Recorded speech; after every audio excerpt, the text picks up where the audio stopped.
rumah ibadah saudara-saudara kita non-muslim itu bunyikan toa sehari 5 kali dengan kenceng-kenceng secara bersamaan, itu rasanya bagaimana?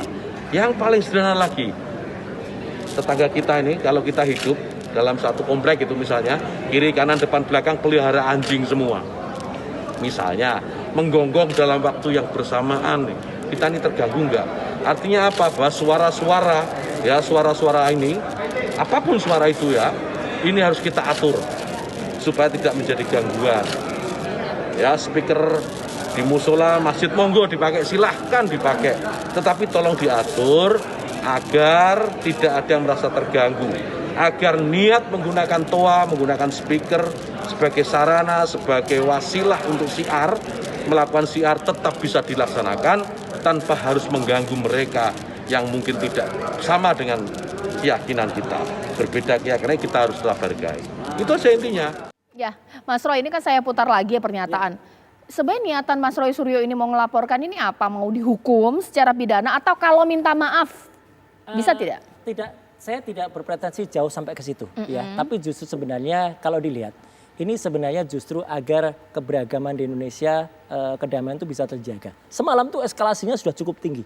Kemudian dengan ada niatan saya untuk melapor, oh ya sudah ada yang melaporkan, biar nanti proses hukum. Jadi kan kita sebagai warga negara, kalau ada hal yang mungkin tidak pas di mata hukum, biar. Dan supaya orang tidak kemudian melakukan aksi main hakim sendiri kan. Oke. Gitu. Nah jadi kan kemarin misalnya contoh yang lain, soal wayang saja. Ya belum ada yang lapor, tiba-tiba langsung terjadi offside gitu. Nah ini jangan sampai kasus kayak gini orang bertindak main hakim sendiri. Jadi biarkan kemudian nanti prosesnya. Perkara kemudian ternyata hukum kita belum bisa kemudian memaknai kesalahan itu, atau katakanlah itu bukan kesalahan menurut hukum kita, ya inilah hukum kita. Kalau saya sih tidak apa-apa, ya saya membantu saja bahwa ini kalimat itu tadi itu bukan kalimat yang dipotong-potong, kalimat itu kalimat utuh panjang dalam sebuah rangkaian, ya jadi itu bukan kalimat yang ada dubbingnya, kalimat asli dari yang bersangkutan. Jadi ya memang kalau persoalannya disampaikan, ya sayangnya kenapa diksi yang dipilih itu adalah soal anjing tadi gitu kan, bisa lah pakai diksi yang lain, misalnya apakah kucing yang lagi apa atau burung yang lagi bersuara keras, itu kan bisa. Itu saja. Pak Kiai, Pak Marsudi Suhud, kenapa sampai saat ini Pak Menteri belum meminta maaf, memberikan pernyataan klarifikasi seperti itu? Ya kalau pertanyaannya gitu, tanyakan saja ke Pak Menteri langsung. Karena tidak ada dorongan dari NU, Pak Kiai. Ya kan saya juga belum bertanya. Tapi kalau urusannya adalah gonggongan anjing, itu saya yakin tidak akan bisa diatur tentang gonggongan anjing. Yang bisa diatur adalah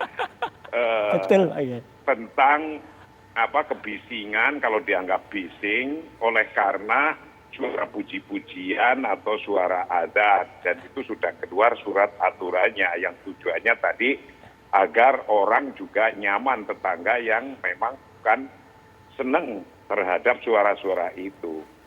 Nah karena diksinya ngambil sama dengan gonggongan anjing, sementara gonggongan anjing saya yakin susah untuk diatur, maka bisa saja itu karena sabkul lisan. Sabkul lisan itu ya keplesetnya suatu ungkapan, kalimat dan kata-kata. Bisa begitulah. Kalau ternyata itu sabkul lisan, maka boleh saja itu Pak Menteri untuk segera menyampaikan klarifikasinya atau tabayunnya atau menyampaikan penjelasannya agar publik tidak mengeluarkan power yang tidak terlalu bermanfaat begitu. Sekarang saya ke Pak Amir Syah Tambunan. Pak, sampai saat ini kan klarifikasi dan juga pernyataan baru keluar dalam hal Kementerian Agamanya, bukan dari Menteri Agamanya. Dari MUI ini bagaimana? Apakah mendorong Pak Menteri untuk berikan klarifikasi atau bagaimana? Iya, saya kira begitu ya. Diperlukan klarifikasi, tabayun, apa yang beliau maksud. Dan permintaan maaf itu bukan sesuatu yang merendahkan, bahkan memuliakan. Kenapa? Karena kita manusia biasa ya, siapapun yang namanya manusia biasa, ya adalah sifat kita ada khilaf, ada lupa gitu ya.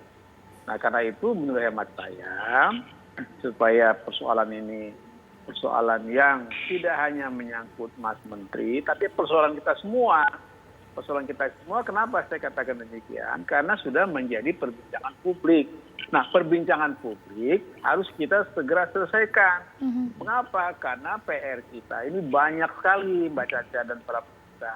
Karena PR kita banyak, mari kita tingkatkan kehidupan beragama yang lebih aman, damai, tertib.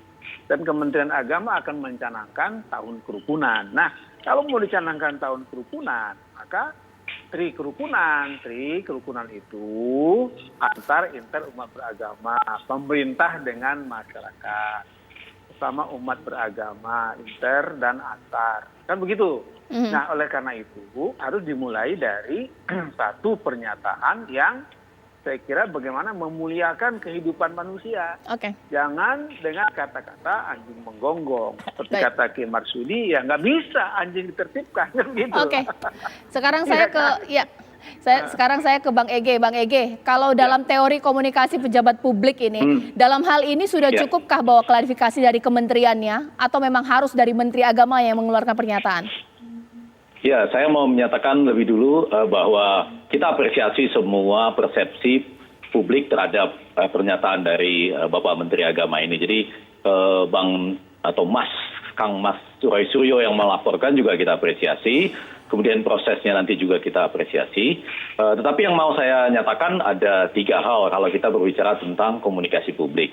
Yang pertama tadi metodologi dalam konteks teori komunikasi, saya rasa ahli komunikasi manapun pasti segera akan menemukan bahwa ini tidak disengaja. Karena saya mau balik ya bertanya sebelum 2 hal lagi. Kalau mau langsung 2 hal lagi boleh. Yang kedua tentu saja tidak ada salahnya pejabat publik itu untuk juga di samping pernyataan yang sudah disampaikan oleh Kementerian Agama pada hari-hari ini, nggak ada masalah Bapak Menteri kita juga misalnya menyampaikan permohonan maaf kalau disalahpahami atau tidak seperti yang ingin dia sampaikan sebetulnya. Nah, tapi poin saya yang ketiga sekaligus ini mau menanya ke Mas Roy, justru menurut saya tadi kalimat yang disampaikan oleh Menteri Agama kita dan para menteri lainnya dalam komunikasi publik itu harusnya berhenti dan tidak membuat analogi. Walaupun ini pasti tidak sengaja. Nah, saya mau kembalikan ke Kang Mas Roy Suryo misalnya. Tadi sempat loh mengatakan, jangan anjing dong, tapi kucing atau burung. Nggak bisa, coba aja. Ayo Caca, ayo Kang Mas Roy, kita coba dalam hal ini, pelantang yang menyuarakan suara absen, itu coba, mau dianalogikan dengan apa coba? Jangan pernah ada perbandingan begitu ya? Iya. Coba Kang Mas Roy, coba kasih kita contoh. Suara yang keras kan bukan cuman maaf anjing gitu loh. Jadi dan anjing kan di dalam agama kita ada 2 yang dihindari, anjing dan babi. Anjing dan babi. Udah jangan pakai itu gitu loh. Kalau nggak pakai itu, jadi kalau saya, kucing boleh. Loh kalau kucing malah nggak apa-apa. Iya kucing teriak-teriak, ya kan itu kan malah jadi lucu nanti gitu. Dan gini Bang Ege, itu bukan persepsi saya loh. Persepsi semua media kan sama. Sama. Jadi kalau ini misleading, saya kira kenapa yang misleading bisa semua media? Itu aja gitu. Tapi oke lah. Nggak apa-apa. Jadi saya ingin mengatakan, saya setuju apa yang disampaikan dan dilakukan oleh Kang Mas Roy ini.